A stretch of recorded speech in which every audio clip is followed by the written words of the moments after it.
Good. David, hindsight's obviously 2020, but I believe you had a timeout there. Yeah. There late. Can you just kind of explain the thought process on letting it ride? Yeah, multiple reasons. In transition, I thought we had a chance to get an open three. Numbers were going the other way. Traditionally, they foul up three. I thought we'd get the best opportunity. I thought CB was open when he caught it to shoot it. And then obviously off the offensive rebound, my first instinct was to call timeout, but the ball came to Nikola. And I did not think we could get him a good catch if they're going to foul. And if I call the timeout, then we have none left after that. So it's a tough situation. When you get runouts like that, a lot of times in our league with guys falling down and the numbers, you can find a three that way. Unfortunately, it didn't work out. Looking back, if I watch the film, watch the tape, I have to see what the situation was. On CB's catch, once he didn't shoot it, I could have called it. Maybe that's the one thing I look back on, wondering, maybe I should have called it there. What did you see from Kawhi tonight? He was incredible. It was one of those things, too. He had 39, and shot the ball so efficiently, but they only scored 105 points. And so it was a tough, if we come and get him and Norman gets going, you're rotating to James now in a closeout. And so you're playing a tough game there, because if you make a decision to go hit him, you are saying, open shots are somewhere. But to his credit, over contested hands, made some incredible shots. We know what he is. He's an all-time player. But another thing, we have to watch the film and say, hey, how can we do better? We can do better than that. But to his credit, he was awesome tonight. Your take on MPJ and his physical nature and going to the boards? Yeah, he was better tonight. And he hit a huge three to tie it. We were trying to sneak him back out after the timeout play.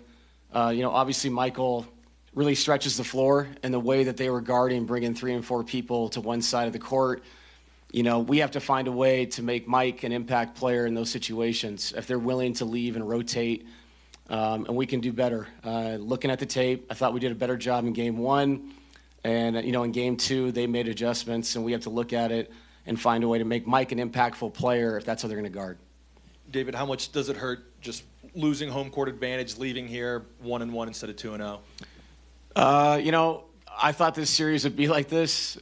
Both really good teams. We both, throughout the season, had ups and downs, but now we're both healthy and going at it. I know how good of a team they are, and I think we can go down there and win. I really do. And this series always felt like it was going to be like this. Both games were such a grind. I'm sure they're sitting there saying, we should have won game 1. And we'll probably watch a tape and go, man, we had a chance to win game 2. And so that's what it's going to be like.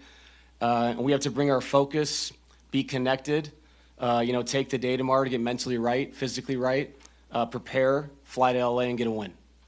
DA, on your right here, I know it might be nitpicking and he went 4 of 8 from 3, but is Joker passing up threes that you maybe wish he would take instead of getting into the action that way? Yeah, we'll watch the tape with him. I think sometimes when he drives and kicks, it leads to easy baskets, wide open looks from 3 for other people. And to their credit, when he drove it, they did a good job of bringing people but also zoning up passing lanes. And, he's a professional, as professional as it gets in our league. So he'll watch the tape just like we do.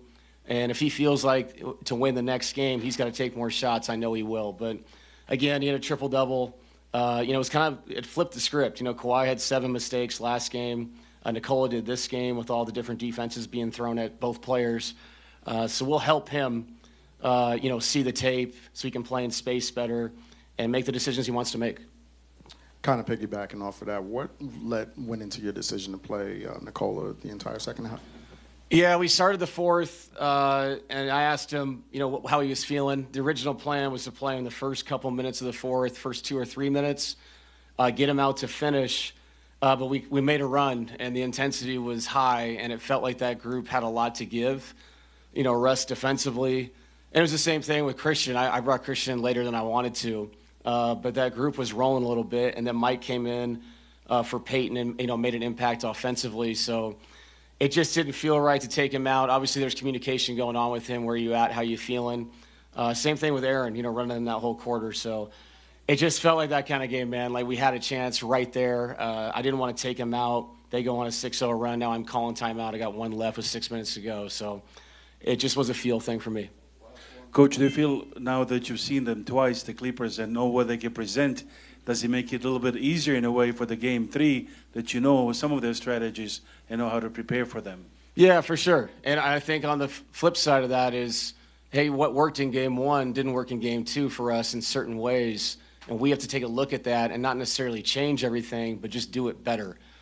So everybody, you know, across the board, stay connected, watch the film. We have 2 days to prepare for a big game, game 3. So, yeah, I think both teams will feel like that. You know, we've both seen a lot of things we're trying to accomplish out there. But, man, I just have extreme confidence in the group.